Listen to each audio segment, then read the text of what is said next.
Hey there, Cheesemeisters, and welcome back to the Peach Pod After Dark. I am Jeff, and making Bob Newhart say for shizzle is a war crime. Edict! Oh my. And joining me on the other end of the internet, my cuz-host. I'm Leslie, and I taught Bruiser how to shop online. I think I can handle Congress. Oh my god. Okay, now my puppy is free. I know. All right. This What? week, Cheesemeisters. We are talking about Legally Blonde 2, Red, White, and Blonde. The 2003 insane people doing insane things for insane reasons masterpiece. Written by Amanda Brown, Eve Allert, Dennis Drake, and Kate Condell. Directed by Charles Herman Wormfeld. Starring Reese Witherspoon as Elle Woods, Sally Field as Congresswoman Rudd, Bob Newhart as Sid Post, Regina King as Grace Rooster, Jennifer Coolidge as Paulette Parcell, Bruce McGill as Stanford Marks, Dana Ivey as Libby Hauser, and Mary Lynn Raskub as Rena Giuliani. I'm so sorry, I'm terrible with pronouncing her last name. I know who she is, and she's delightful, and she was in 24 and whatnot. We're watching this in conjunction with season 4, episode 24, Cuffs and Links. We have 2 spelling connections. Sally Field, who was in Soap Dish, and the UPS guy who makes a cameo at the end of the movie. Shouts to Kieran from doing it in the show at Loyola for us. The UPS guy. This guy is in 90210 for 4 episodes, twice, once as a character in season 6, and once for a 3-episode arc in season 9, which is ridiculous. Oh no. Oh, wait till you get to this guy, everybody. This guy played Abby's fiance for the 90210 fans who know what I'm talking about and know what happens. God, I can't wait. Oh my God. By the time that happens, you're going to be like, oh, fuck everything. Yeah. Considering one of the spoilers I read this week, I went, you've got to be fucking kidding me. Mm-hmm. Yep. And that spoiler happens after the spoiler that I just talked about with the UPS guy. Oh my God. Uh-huh. Listen. This movie, sorry, go ahead. No, at a certain point, I feel like when a show goes on so long, at a certain point, I kind of want shit to stop happening to people. Like, what I'm hoping for my life. Like, I'm hoping when I hit 40, if just the calms down a little bit. I really want it to calm down. And I know everyone out there is like, girl, 40, come on. And I'm like, listen. Yeah, no, it'd be nice. Be nice. Mm-hmm. Anyway. This movie, Cheesemeisters, has a 35% with the critics and 39% on the popometer. And without spoiling things, I feel like that might be generous. So this is a movie you have seen before? I have. Okay. First time for me.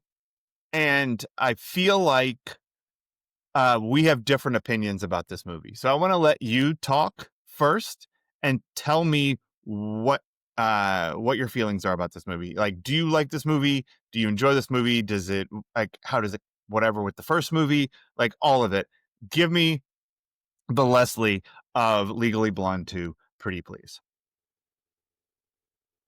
I have mixed feelings about this movie because the first one is fun. I really like the first one. The second one, it's not great. I've already seen it one too many times. Like, as I'm watching it, the fact that as I'm watching it, I'm like, this is not memorable. And it just leans into a theme that I'm seeing lately of you can't play both sides, and this movie very much wants to play both sides of everything. And you just can't do that anymore. And it's not a great movie. Did I enjoy how ridiculous and lighthearted it was? Absolutely. Did I like having the realization that I am a poor man's Elle Woods? No, I did not. but you know what? We're surviving. That's it. We're surviving. There you go. We're surviving. I'm happy that you use the word ridiculous because the thing I said about the kind of masterpiece this is it's a John Lennon quote.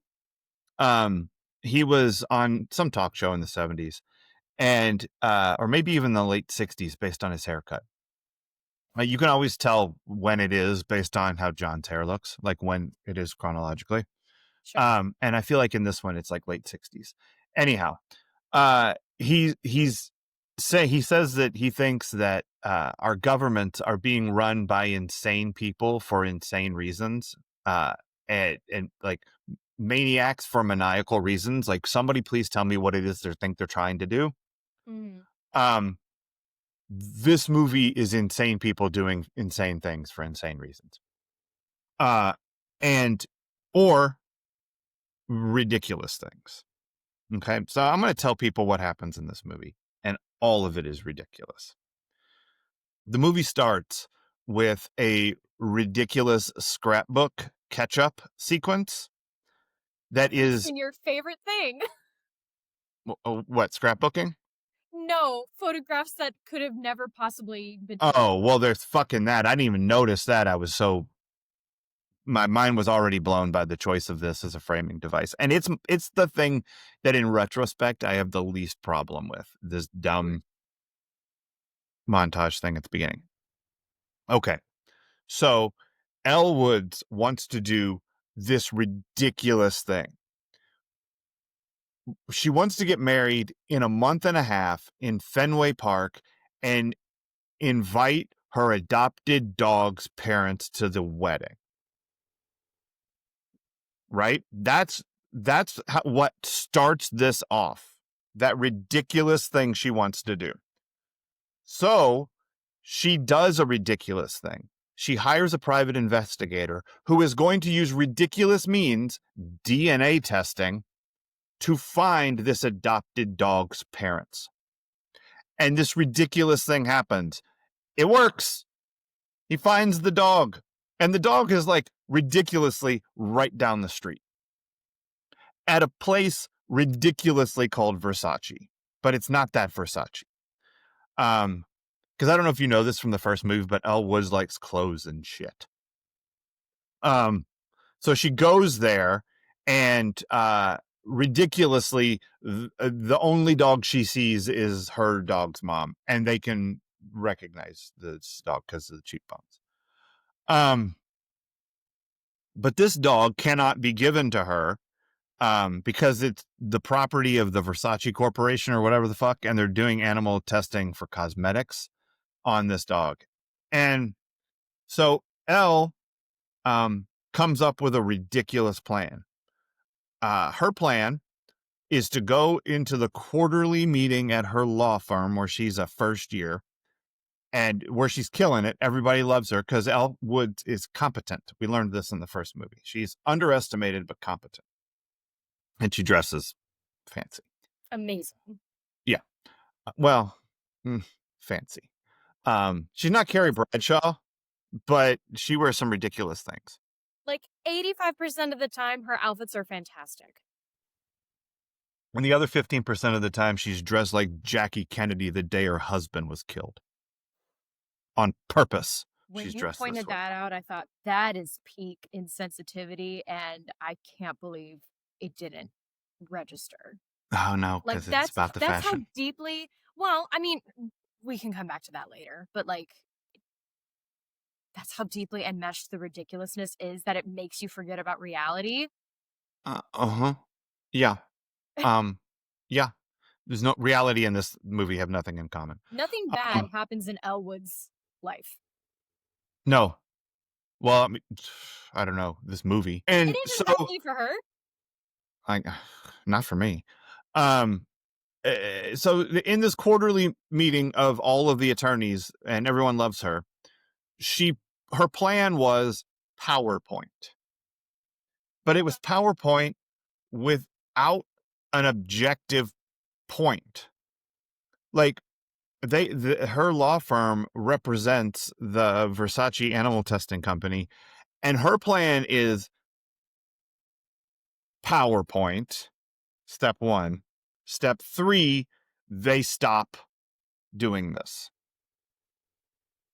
Step 2 is missing. But it doesn't matter because she gets fired after step 1 because it's ridiculous. And her firing is also a little bit ridiculous, but whatever. So then what she does is she calls up her friend, Congresswoman Sally Field. And I don't even, are they friends from the first movie, or was that just part of the montage? I don't remember. It's part of the montage. It's to introduce her. That's really? Oh my God, this is even dumber than I thought. Okay. This woman who she's friends with because of the montage hires her to come to Washington and do this specific thing, which is get animal testing outlawed in a month and a half, which is ridiculous. Like, not as a goal, but like when you put a month and a half on it is real stupid. And and then she's like, cool, do it, which is ridiculous. And she's got a staff of people who immediately hate her for ridiculous reasons, mostly because she's not wearing black or something. And then she makes them do the snap cup, which is ridiculous. But not as ridiculous as you might think if you've ever worked in corporate America. The morale boosting things are real silly sometimes. So it's ridiculous, but not unrealistic. The rest of the movie is both. They hate her correctly, I think. So, because in the first movie, she is underestimated because she's pretty and likes clothes. But she's very smart and very capable and very driven. And so she accomplishes something that you can accomplish if you are smart and driven. She gets into law school and she graduates law school. Good job. This movie, that's not what she's trying to do. She's not trying to do something difficult that you can do if you're smart and work hard. She's a moron who is trying to do something impossible in ways that don't work in a system that is designed to stop what she's doing from happening. And so she comes up with a plan. And her plan is, I'm gonna write a bill myself. Well, not by myself. I'm gonna get the help of the doorman in my building, who is adorably Bob Newhart. Duh. Yeah, and they do that. They write a bill in like a week and a half, whatever it is. And then she goes about trying to find co-sponsors for this bill. 2 people who already have shown that they hate her because Regina King brought her into a meeting and set her up to make a fool of herself. Regina King wasted in this. I was just thinking the same thing. Like, having seen Regina King and not enough stuff, but still enough to know she is wasted in this movie. Like, yeah. And her plan, she gets these 2 sponsors through ridiculous methods. She goes to a beauty salon, and where each of them happens to be, because I don't know, fucking whatever. Because Bob Newhart did the research to find out where she'd be. Duh. I understand, but ridiculous. And she convinces this lady who hates her on her day off, which leave people alone on their day off, for God's sakes, Elle Woods. No, don't leave Republicans alone. No, leave everybody alone on their day off. Everybody gets a day off. But I don't even know what this lady's deal is, other than Elle convinces her to co-sponsor this bill because this 65-year-old lady wears her sorority ring around town. Ridiculous. And when she meets another sorority sister, they do a fucking dance number it's ridiculous to assume that this dance number did not change in the 30 years between when they were both sorority members. There's no chance that that's true. Tradition. Whatever. Fuck off. Ridiculous. And then so she got this lady, Hauser, and she goes and meets the sheriff from My Cousin Vinny, who's a congressman, and convinces him to get on board because they both have a gay dog. What the fuck is that? The dogs, look, dog owners will support other dog owners because dog owners love their dogs. You don't have to make the dogs gay for any reason at all. It's just, it's this thing they add to this that makes no sense. It impacts the story in no way other than like we can say, yay Pride Month or for dog. I don't know. It's ridiculous. I'll talk about it more in Adventures in Intimacy because there's a cultural competency Okay, bit to good. discuss with this. Good, because it's ridiculous. Yes. Anyway, it works until her boss, who is Sally Field from the montage, who loves her and brought her out here specifically to do this thing, submarines the whole deal publicly in Congress. That's not how people do stuff. I don't understand what this is. This makes no sense. But we don't know why she did it. But she did it. And so Elle has to come up with another plan. And her plan is to get this bill out of committee using a procedural loophole, which is by far the most exciting kind of loophole for any storytelling purpose. And she needs to get 216 signatures. And she chooses the most ridiculous way possible to do that, which is a sorority phone tree. What? Use those connections, baby. Social media wasn't really a thing. Neither were sorority phone trees. Not like this. Come on. What are you talking about? I need to believe in that. That sounds great. Even though I was never in a sorority, I want to believe that they would help each other. Sure, but not like this. It's dumb. But it works. But none of it works until she has an inspirational late night meeting at the Lincoln Memorial with the people who work with her who hate her guts. And the Snap Cup. Fuck off. Ridiculous. No, they like her at this point because they've seen how she keeps fighting, but also because she made one girl pretty and now the guy likes that girl and the girl feels validated. That's how you get people to like you. You beautify them and you get them laid. Yeah, well, I mean, we get this guy laid. We got no problem. He's a sailor. He's in New York. And then Elle Woods, not an elected member of anything, gives a speech on the floor of Congress. And it works. And her bill passes.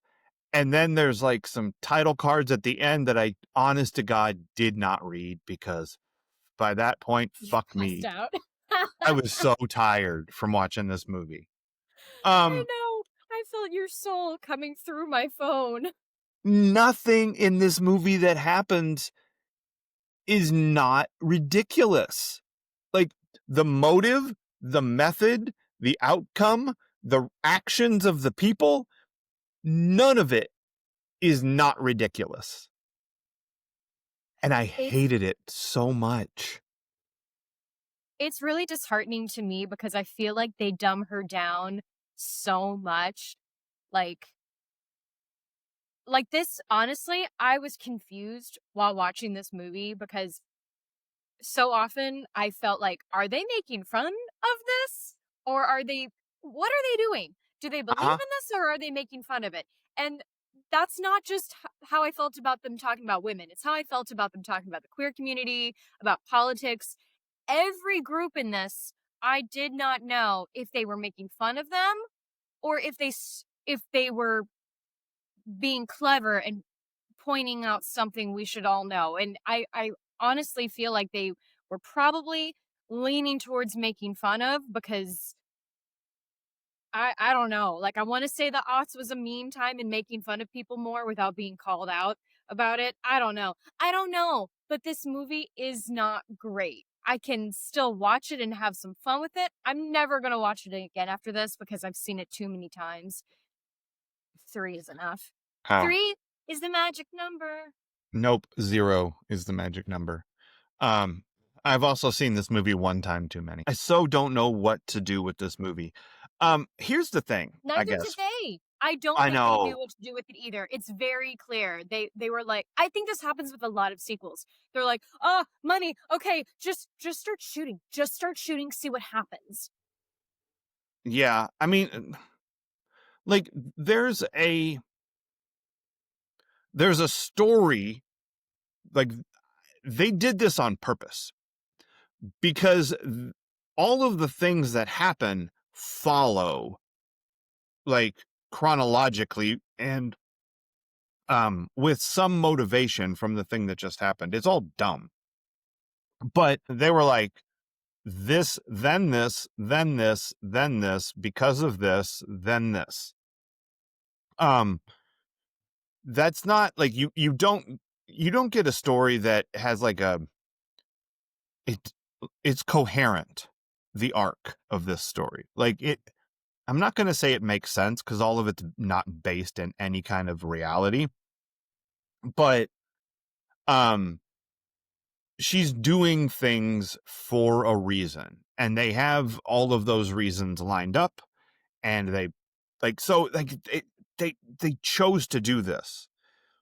And I get the motivation, I guess, behind like, hey, wasn't it inspirational when this underdog girl overcame the prejudices of others and the way that the world sees her to accomplish what she always knew she could because it was inside her. Like that's why the first movie is good, right? It's fun. Uh you root for her. Like I don't like the Legally Blonde movies. I just don't. But I tried to come into this one not being like this is gonna fucking suck, even though I was pretty sure it was gonna fucking suck. Um, and I don't dislike them like for I don't dislike the first one for like was this dumb movie about dumb girls Yeah. reasons. You know, I You just know. it's fine, and I really understand why people like it. Um, and I saw the musical. I thought it was charming. I had a nice time. It's a little lightweight. It's a little fluffy. Um, Yeah. No, for my general definitely. taste. But that's fine. Fluffy, there's a place for fluffy. Um, but this movie, sequels like the stakes have to get bigger, right? And you want to see your pals from the first movie taking on an even bigger challenge and overcoming. But what you get in this movie, instead of someone who is overcoming to do something that were it not for the prejudices of others, no one would think she couldn't accomplish. Like in the first movie, they're like, you can't do this. You're just some dumb girl who likes clothes. And she's like, I'm real smart and I'm still going to wear pink and go fuck yourself. And that's great, because smart, pretty girls can go to Harvard too. Like, of course they can. That's a thing. You cannot go to Washington, write a bill with a doorman in a month and a half, uh, use your gay dog connections and your sorority power ring to get a bill in front of committee in a month before your wedding. I mean, it's just, you can't do it. It's dumb. Like, so there is no watch her overcome the prejudices of others. It's watch her overcome reality. Yeah, and I don't know, just the whole her I feel like she felt she was overcoming adversity at times, not as much as in the first one. Like she definitely calls out the fact that she's being disparaged because she's blonde and has boobs. Mhm. Um, and in the second one, I mean, I don't feel like that leaves a person no matter what you accomplish. And I don't know, it just didn't sit well with me as much this time. I'm like, yes, it's one thing to be put together and to be perky, but like you come in hot, and I can totally understand why those people who have been schlepping it and are losing hope working in that arena, Mhm. like I can totally understand. It's kind of like when I've said this before when I'm at rehearsals or something and people are like, and the director brings up, hey, we need to do this thing that wasn't in your contract, but can we stay longer or do whatever? And you get the one young actor who's like, I'm just happy to be here. And I just, Right. well, I'm tired. Right. Like, Yeah. so yeah, she's overcoming reality and she doesn't seem to understand that she has had a very privileged step into post college world, having an amazing full-time job. Mhm. I'm imagining she has some backing from her parents because, again, she loves to mention that she comes from Bel Air. Uh-huh. Uh, like, she's doing fine, and she's Mhm. not really worried about being fired other than, like, "Oh, this is sad," and, like, "Girl, Mhm. that's devastating to many." I Mhm. don't know. I And she immediately gets a job in Washington, D.C., working as an aide for a congresswoman. And she wants to waste the time by making her desk area all pink and shit. I'm like, Uh-huh. okay, she had like it again, it makes her look so much dumber and Yeah. misguided than in the first movie. Yeah. Yeah. It is much more, like, it's much more, uh, realistic for a 22-year-old college senior to be that, like, sorority girl fashion plate person. Mhm. When that person becomes a 24-year-old working professional, to insist on bringing your childish, uh, desire to live in a cartoon, into your workplace and not even have an office to decorate, but to like decorate a cubicle this way, which is not even a cubicle, it's a table. And to not make any effort to read any room you're in. To just like I get it. The whole point is she does things different. She stands out. Um we shouldn't just do things the way we've always done them because that's the way we've always done them. I get it. Sure, correct. Like, And we've always done it this way is a terrible reason to do something. and I understand that yes, helping people look better also makes them feel better. However, if people want to prioritize other things, and in DC, I sure as shit hope that they want to prioritize something other than their looks, then let them live their lives. Maybe Mhm. there's something other than their outward appearance that would make them feel better about what they're doing in life. But Nope. but again, to leave a makeover to be the only thing she can give people to bring them to her cause, like, again, it's so weird, this the double-edged sword that is this movie. It's yeah, the idea that lady Congress people w- only or still care to this degree about their uh hair and makeup regimen and routine that they would um like co-sign a bill for a haircut. It makes every woman in politics look stupid and vapid. it makes every woman in everything look stupid and vapid.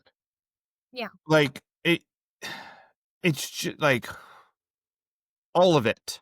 And Like, I'm I gonna say, understand.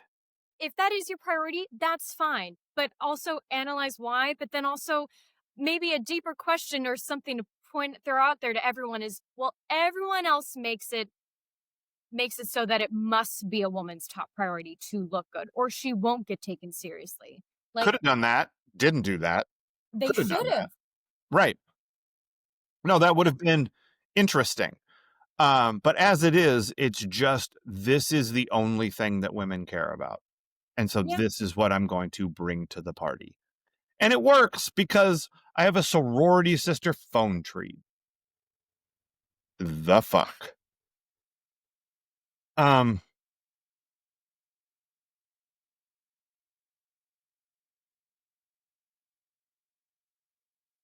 I I think some of the problem for me with this is on top of all the other stuff that we just talked about is um three things. One, none of this is believable. Like not one part of it is believable. No. Uh two, none of this is funny. Like they're No. just it's not funny. There's no jokes that work. Like it uh fucking um Sally Ann, who owns Rhapsody in White. Um Paulette Parcell, the character, Paulette. Yes. Jennifer Jennifer Coolidge. Coolidge. Like, I don't know, she wants a hot dog or something, and that's a Yes. joke. I really don't know what I don't want to blame the writer because I have no idea. I have no idea what writers are facing in the room. Like they might have better jokes written and people are like, "No, no, no, stick to stuff from the first movie." Except even Paulette wasn't this dumb in the first movie. Like Mhm. Paulette is just Paulette is someone who grew up without anyone giving her confidence. Paulette is an abused woman in a way, Mhm. having to overcome so much in a way that Elle hasn't had to and is only just now. Like, and I don't want to go into a deep analysis of the first movie, but yeah, I mean, every character in this is dumbed down immensely from the first movie. And like to the point Mm. where, I mean, I was just thinking, Owen Wilson was like, I don't want any part of this. I mean, Luke. Luke, thank you. Luke Taylor Wilson. Wilson. Um, he's dumbed down a little bit because I'm like, I'm sorry, you would never be answering a phone call while you're teaching a class at Harvard. Right. More Um, ridiculous. what were you But just saying? Because I got oh, distracted just with talking that. about like how I feel like Luke Wilson didn't even Oh, want to be in the movie, well, or he did. He wasn't in the movie. He no, was off by himself answering a flip phone. in working at Harvard. Mhm. Yeah. Getting cheered for whatever that was. Oh God, it didn't I'm make any. getting married under the Green Monster. Yeah. I think that's what he said. Yeah. But that's fine. People in Boston care about that. But come the fuck on. This is stupid. And this movie is filled with people I like. Like I like Luke Wilson quite a bit. Um, he's in he's in a phenomenal episode of the X-Files where he's hysterically funny. Forgot about that.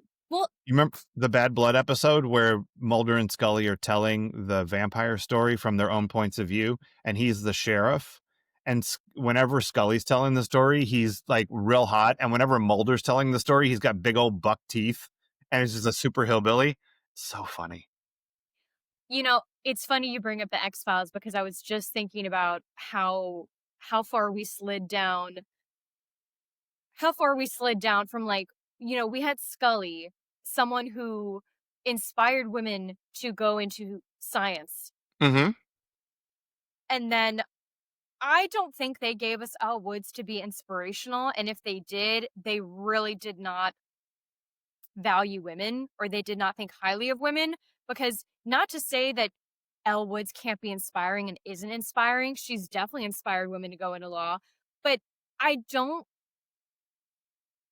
I don't know how to feel about those being they're not my only options Mm-hmm. for women in male dominated fields.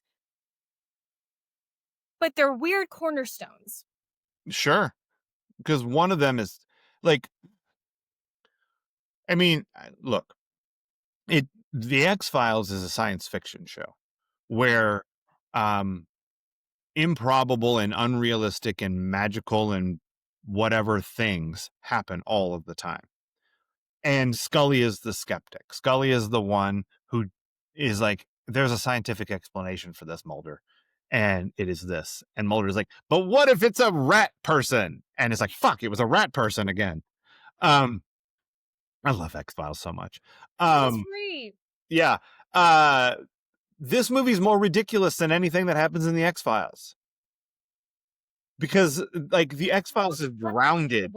It's more Yes. believable. Like, and that's saying something. Yes. Because the X-Files is Monster of the Week stuff and like sci-fi fantasy craziness.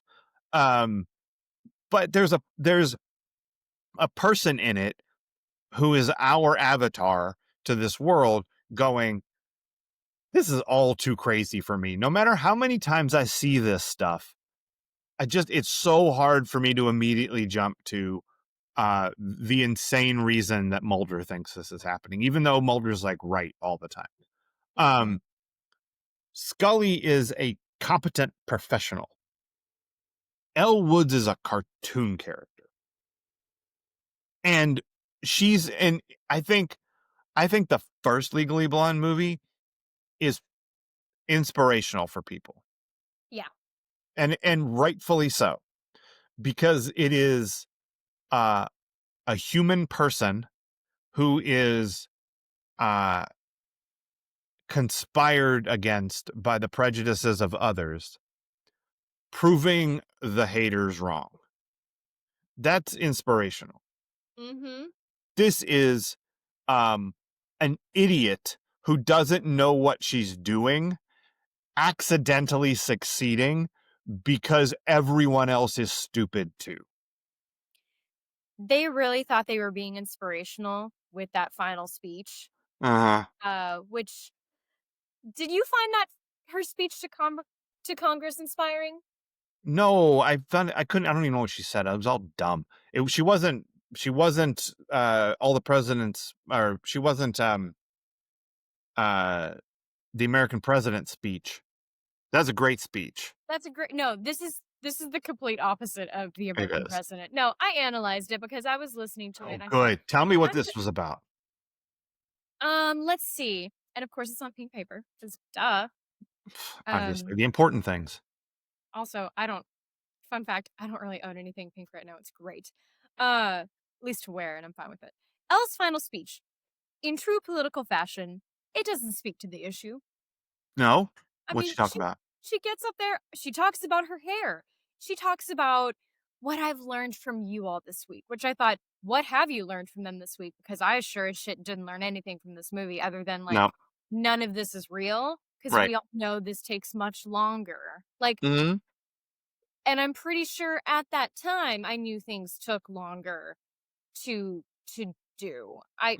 Anyway, I feel like this speech also takes the responsibility off the politicians and puts it onto citizens, because she says things like, we can't just rely on these representatives to speak for us. We have to speak up.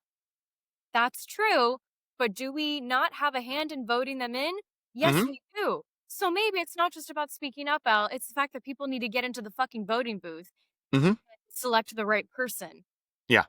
You need to do both things. You need politicians who will do the work, but you also need citizens who will hold them accountable for not doing the work. Accountable.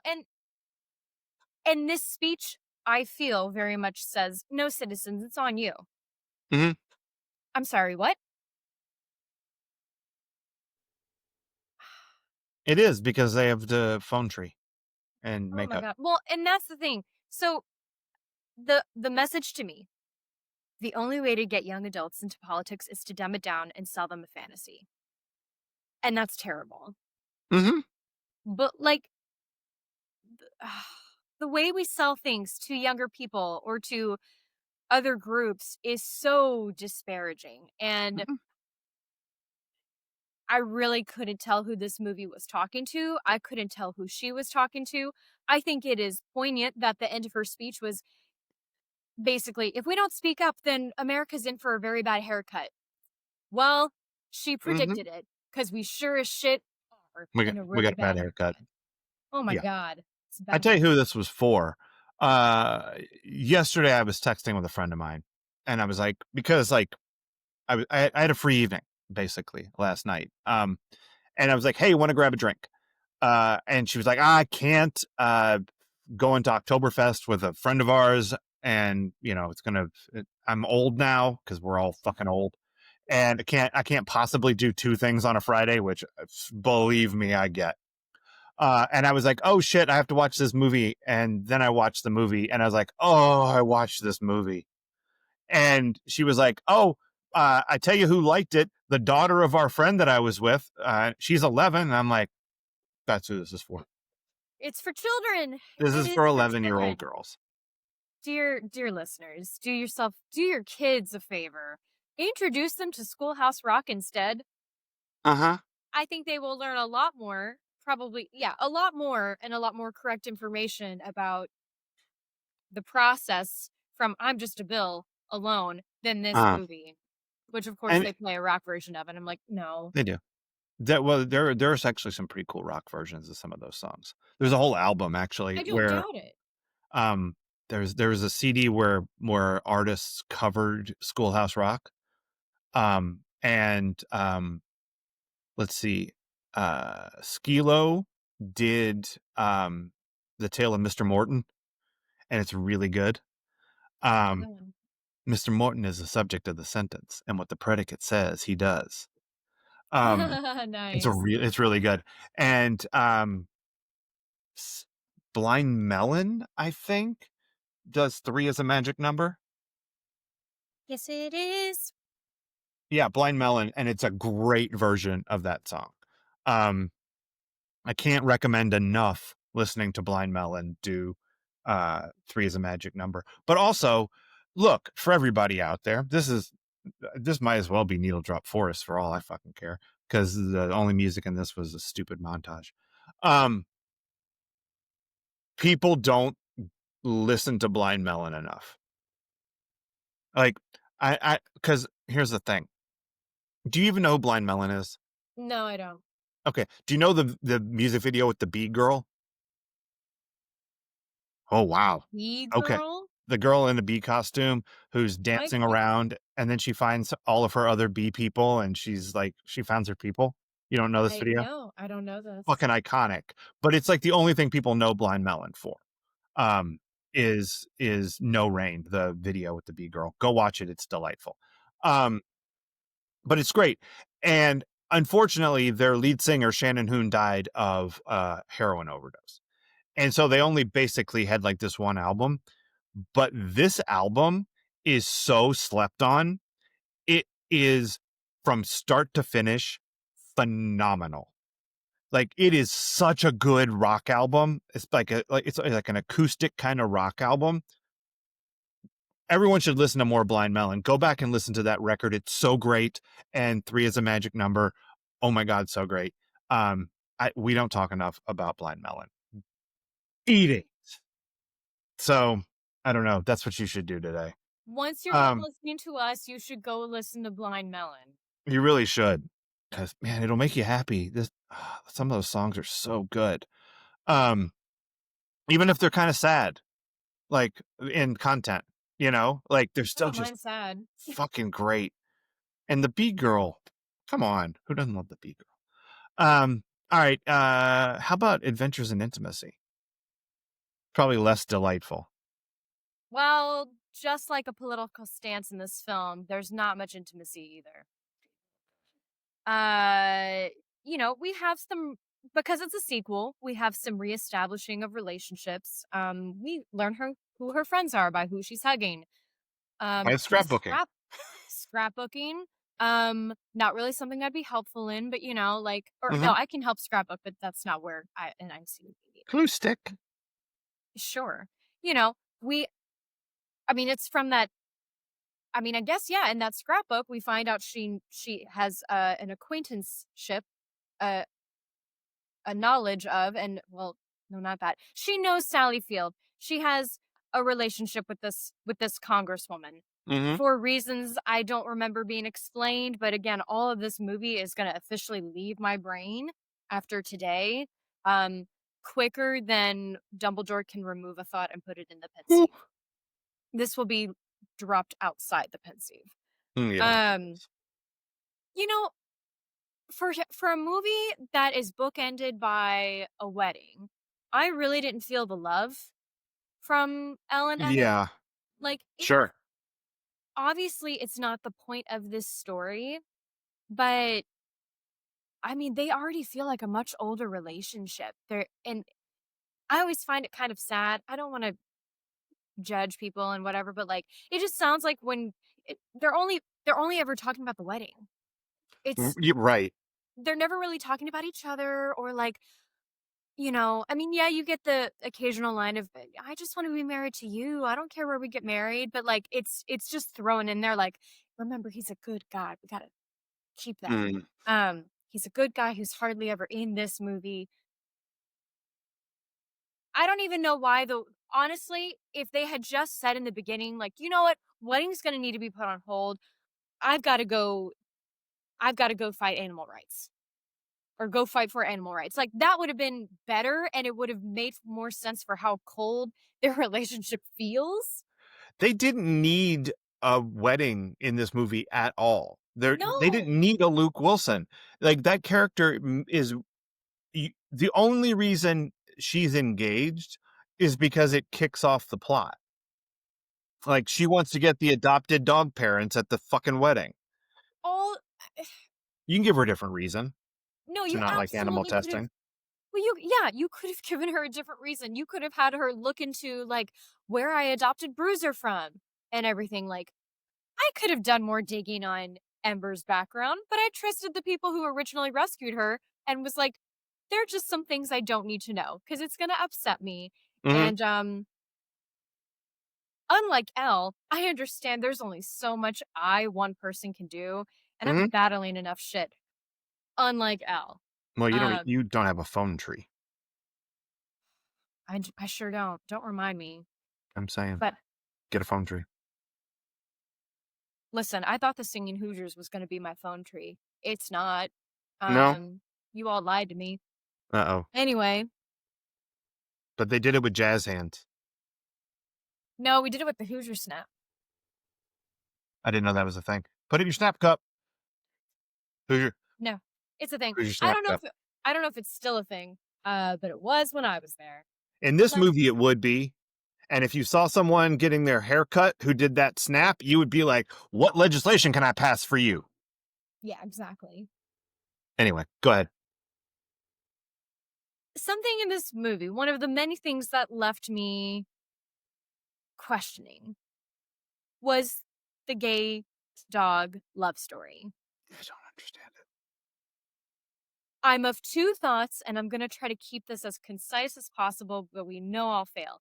Um, on the one hand, unfortunately, I think in 2003 they were like, "Ah, we can only be so brazen with gay love stories and our gay relationships. Like, we can use gay people as a joke. Oh, we'll do that." That's definitely one of the jokes they throw in here is having a gay man be close to Elle, and it's sad. Like, oh, Mm, your role is just playing gay man. That's yeah, all they've his written down in character is here. gay.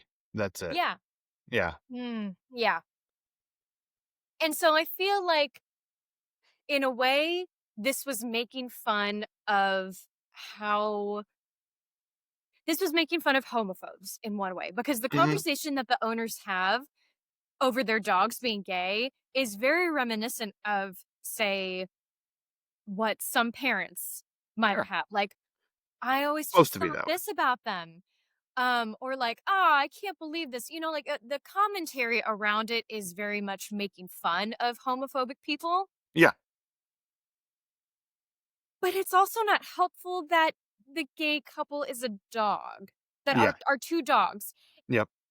It's not great when the the disenfranchised group you are speaking to is being represented in animal form. Right.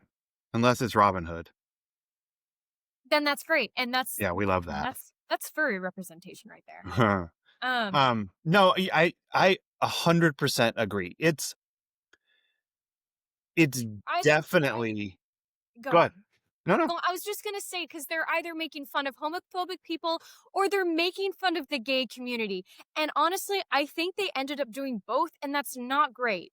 It's just one of many examples of why you can't play to both sides. Just pick a lane, people, and I deal with think they what thought they you're gonna did. get flack no matter what. Just pick a lane. That's I all think I'm they asking. I think they thought they did. I think they were like, "Hey, we can also do this. Like, we can also use this story to um to point out that even Southern NRA member Republican Congress people have gay kids and love their gay kids. They're like, we can put that in here because it's true Mhm. and it humanizes the other side, which we would like to see more of in the world. It would be nice if there wasn't an us and a them. Um, Yeah. so this movie is very much like, look at all of the things we have in common. Primarily gay dogs and makeup. But look at all of the things that cross party lines.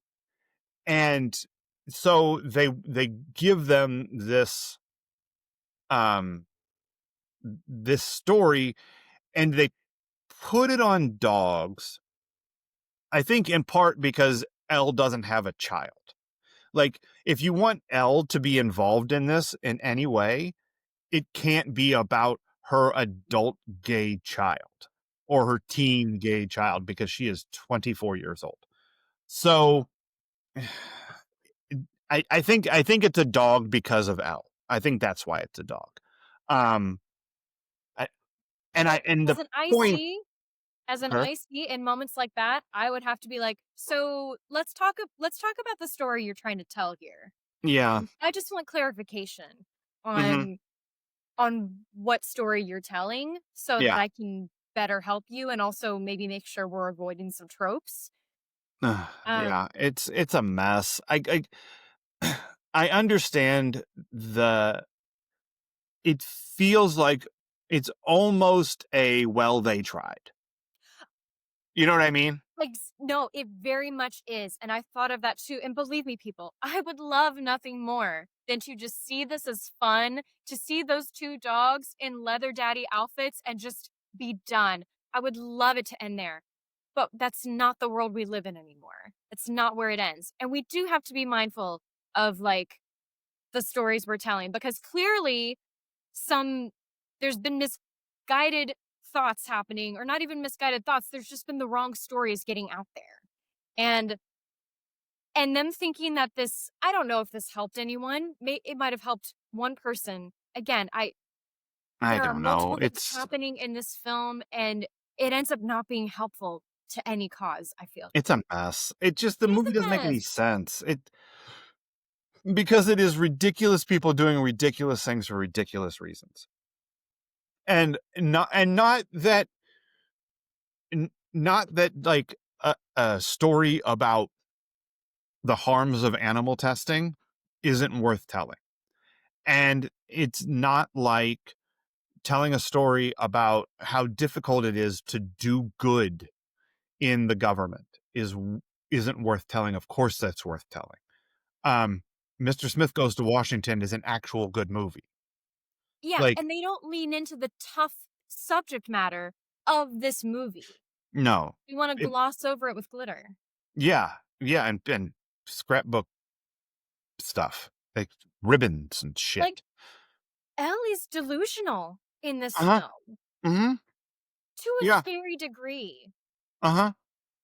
Yeah, it she's dressed fabulously, so it's fine.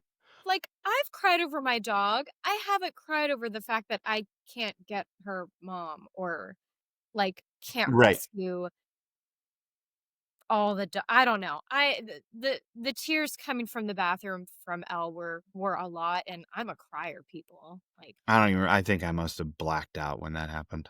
I they just just wanted Reese to do her like, "Hey, you know what's really funny when women cry? Do it." huh, do it. That's what it Ugly cry. was.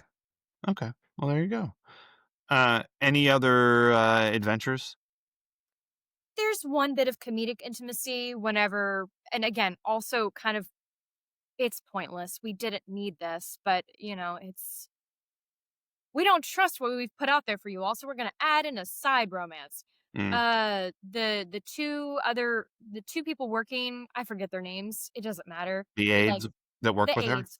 Yeah. Um, when they're watching Elle give the speech and she's done and they're applauding, the girl stands up and is like, "I have something to confess. Timothy's smoking." And she turns and launches herself on them to kiss, and they go out of frame. Right. And sure, it's funny. I hope they Is had it? a crash pad there. Oh, It God, is yeah. it's 100%. funny to someone. I don't know, again, like, just there's too many things. Mhm. You really like, how tell me you didn't trust the product you were putting out without telling me you didn't trust the product you were putting out. That right there. Mhm. Yeah. It just none of this shit works. Um, all right, Needle Drop Forest. The only thing that made me sit up was the 3-second needle drop of Power to the People by John Lennon that was used in the ridiculous phone tree march on Washington that was organized in 48 minutes, and everyone flew across the country and all lined up, and We used to get shit done, Jeff. Don't you know that? we never got This is a this free done. country. Don't you know No, it's definitely not that free. that? Oh, fuck. I just I didn't. Nope. Um, anyway, it's This is not the Washington of our friends from Clue.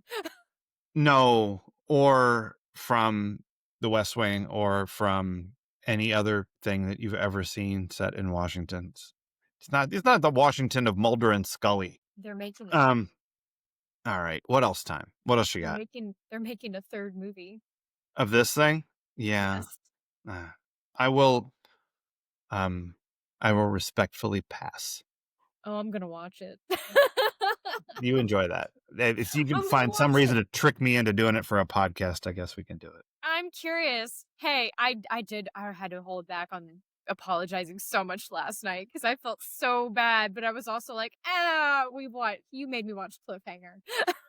But I didn't know how bad Cliffhanger was. No, I mean, here's the thing. Um, I tried really hard to go into this clean without, because I was pretty sure that this movie was gonna suck. Like, I don't know, Cheesemeisters, if you noticed, but I was reticent every time I mentioned it as like Yep. something we were going to watch. But, you know, I make a lot of movie recommendations that we end up watching. And this is not supposed to be the Jeff Makes Leslie Watch Shit podcast. So, I don't want to say no to things that you suggest if they fit. And this obviously fits, right? Like, we got our spelling connection. Thematically, it matches with the episodes we're watching. There's no reason for me to say no to this, other than I'm pretty sure I'm going to hate it. So that's fine, because maybe I'm wrong. Maybe I'll love it. I'm used to being right, because I'm right like all the fucking time, everybody. That Like, must you be should just nice. know it. You know what? I'm right all the time. Um, eh, I was surprised how right I was about this. Like, I expected this to be terrible. It was worse than I thought it was going to be. Like, and I'm not mad at you for making me watch this. I'm kind of delighted that we watched this. It's always nice to be proven right. So, like, yeah, this was terrible. I thought it was gonna be bad, and it was bad. Um, Hey, I didn't know it was gonna be this bad. it's definitely the worst thing I've recommended because everything else I've recommended is good. You recommended Pearl Harbor and Romeo plus Juliet equals Loud. Okay, well, one of those 3 is good. I hate all of them. I know you hate all of them, but Romeo plus Juliet is actually good. I disagree. But it's You're just fine. old and don't like loud things, which I get it. I don't like Both loud those, things either. all of these things are true. Like I'm old. I don't like loud things, and that movie's not good. But But it's Newsies fine. is great. Oh wait, you don't like Newsies it is either. fine. Fuck, you don't like anything that No, Newsies is. I don't like Newsies as much as you do, but Newsies was fine. I enjoyed Newsies. It's Almost Famous is great. Almost Famous is great. Yes. Fucking no notes. That movie's awesome. No, that's it's this is a partnership. We watch things that the other I person know. says, and sometimes you don't like the things that I say are great, and that's fine. That's what this is all about. So you don't have to apologize for making me watch a shitball movie, because sometimes it's fun to talk about a shitball movie. No, it's true. You have confidence in your taste. I don't, because everything I like people have been telling me is weird or garbage for most of my life. Don't listen to that, but like listen to why people think it's garbage. I mean, I do ask You know what I people mean? that now. Yeah. Yeah, because like, and I'm not talking about your taste in particular. I'm talking about anything. Like, if there's something that somebody thinks like that, the consensus is this is bad. Not like if one person doesn't like it, because like if one person, I think Citizen Kane is boring. Okay, I fine, I get it. Whatever, it's an old movie. But like if the consensus around something is that this is terrible, I it's interesting to know why it's terrible from that perspective. Also, why you like it, you know? Absolutely. Although usually when you're asking people why they didn't like a thing, they, in my experience, have no desire to hear why you liked it because they're hearing from everyone that they like. I don't know. I'm basing this off of one wrong person's opinion of Barbie. There was no reason to dislike Barbie, y'all. I'll hear you disparage it, but you're wrong. Um, I agree Barbie was great, but I also understand like not everything is for everybody. So exactly. totally fine if you didn't like Barbie, but I thought Barbie was great. It's not okay to not like Barbie because you're like it's mean to men. Fuck off. Like that's stupid. Um Barbie was really good and quite funny and insightful, and I liked it a lot. I liked it way more than Oppenheimer, you guys. I thought Oppenheimer was 95% boring. We still Um, haven't watched it. Like, I know I should. I mean, it's it's well done. The only reason to see it in the theater is for the explosion. Like the test sequence is amazing, the way that that's done and shown and you experience it. The rest of the movie is people talking in rooms, which is fine if you like the people. But the people, I'm like, I'm rooting against him and against him. I don't care what happens. Yeah. Because all of it's bad. Um, I like Barbie much better. So, but not the point. Um, but it's totally fine to like what you like. Everybody like what you Because like. I'm learning. Yeah, it's great. If you're going to talk about it for an hour, you should probably like investigate more deeply why you like it. And I'm not talking to you. I'm talking to because you do I know. this. Um, what about it you liked? What about it you didn't like? Because it's like I actively disliked the hour and a half I spent watching this movie yesterday. It sucked. Like it took forever. It was a really long 90 minutes. The last 10 minutes of it, I was like, can this fucking end? Like, oh my, I didn't like it. But for me to come on here and just go, I didn't like it. It was boring. Like, that's not a conversation. That's nothing. You know, it's so funny. Because, yes, it does. You feel every minute of that movie. But then as you were texting me, I was like, God, he's going through it really quickly. And I went, oh, yeah, it's not a short movie. It's It is. for It's like, 90 minutes. yeah, like but Best in Show did not feel I mean, that They're the felt same short. length. They're the It's the same same length. length. Mhm. Yeah, it's wild how flexible time can feel. Yeah. Yeah. It It's a long ass 90 minutes, this movie. Is this anyone's defining role? It might be Reese Witherspoon's. Not from this movie, but Elle Woods might be her defining role. Yeah, I think so. Considering people keep wanting her to revive that role so Yeah. desperately, I think Reese is so good at other things. Mhm. Like, I don't need to see her in Walk the Line. One, I don't. I'm sorry, I don't. I'm sure I'll watch it at some point if it Walk comes the up. Line, The Johnny the Cash movie. oh, I've never seen that. I've heard it's great. I haven't seen it either. If we have watched it for this, I'll absolutely watch it. Uh, Mhm. I have no doubt she's good in that. I've seen her in enough other things that I know she's good. Yep. Uh, I mean, we didn't like Cruel Intentions very much, but she's good in that. Yeah. Um, I think she's that movie where she walks, whatever it's called, the hiking oh, thing that she did. yeah. That movie's fucking great. I can't remember what it's called, but that movie was great, and she's awesome in it. It's gonna bug me so much because I can see the book cover and I know it's by Cheryl Strayed. And Fuck. the problem is that it's just such a generic name. It's like going for a walk or whatever. Like it's, I'll look it up because it's silly not to look it up at I this hate point. that the way they promoted that film was Reese Witherspoon doesn't wear makeup. Fuck Well, off. I mean, when your most iconic character is known for wearing makeup, like known Fair. for being all about a wild is what it's called. Wild. Yeah, it's. I mean, Yes. it's a terrible name for a movie. That could be about anything. Yeah. Um, No, that was good. yeah, That's one of those I won't watch again. Just because like I saw it, it was great.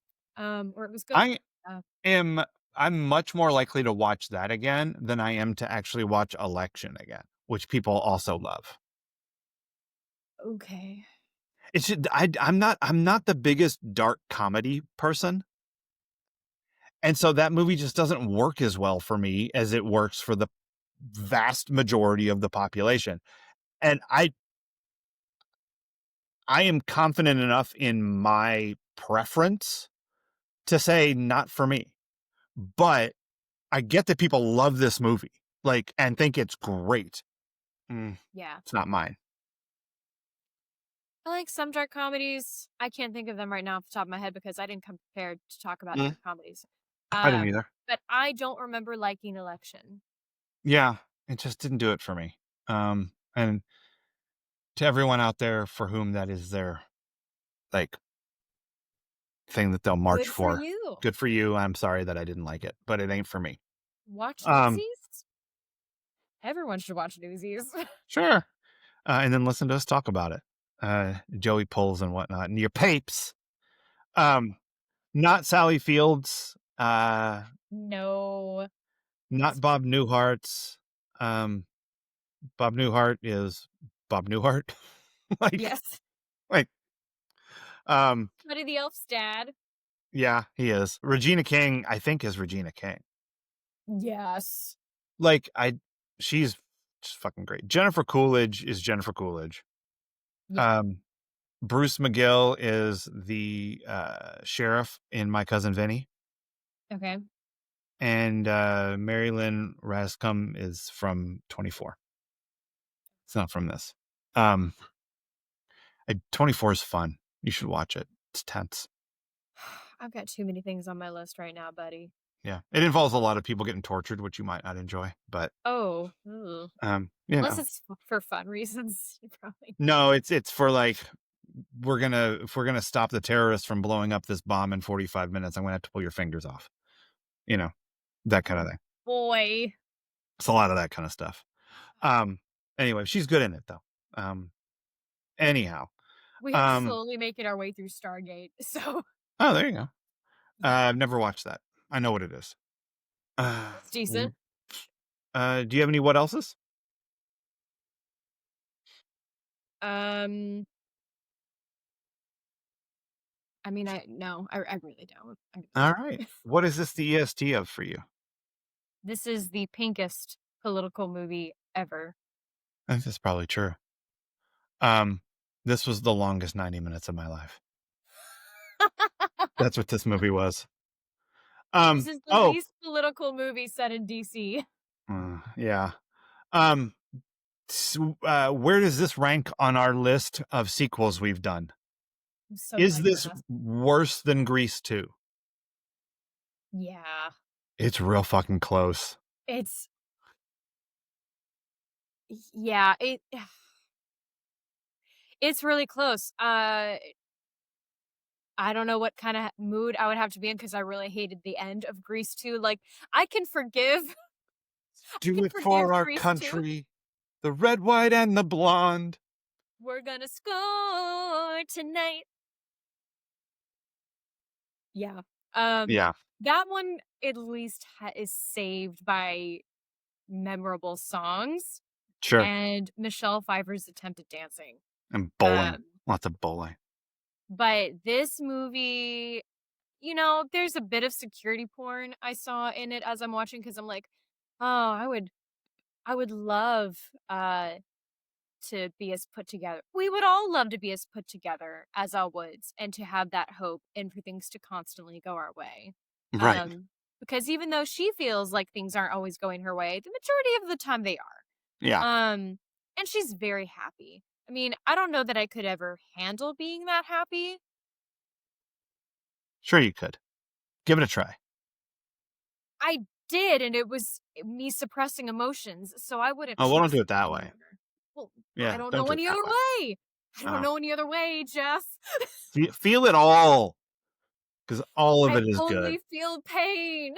Ah, you got to feel the other stuff too. Feel the joy.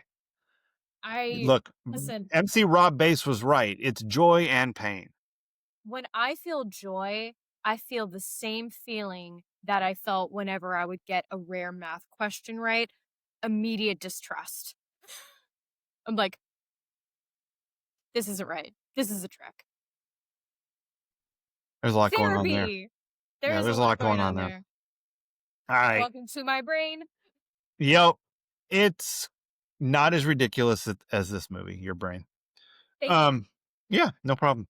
All right. I think once again we have proven my theory that everything comes back to Aaron Spelling. Even Legally Blonde too. Red, white, and go fuck yourself. Electric Boogaloo. Oh my god. Uh all right. Join us here on Wednesday, Cheesemeisters, when we watch season 4, episode 25. The time has come today. Which Leslie has now seen, and so I can say without question that we are going to watch a movie about the 60s and hippies or something. I couldn't give that topic away without spoiling what is a really ridiculous episode of 90210. So come join us for that. But I don't know what we're gonna watch next Friday, is my point. I'm just so thrilled to have another photo from Pinterest saved from the show that I'm like, yes, that's been answered. I know what that's about now. Yep, that was one of your favorite pictures too, and I was like, oh, when she sees what that's from. It Oh, was it was maddening because I was like, this doesn't deserve the mood that it gives me. I But you know. know what? I'm gonna cherish the original feeling. You should. Yeah, live in that. Yeah. But until then, Cheesemeisters, that's your green room. Cheers. Cheers.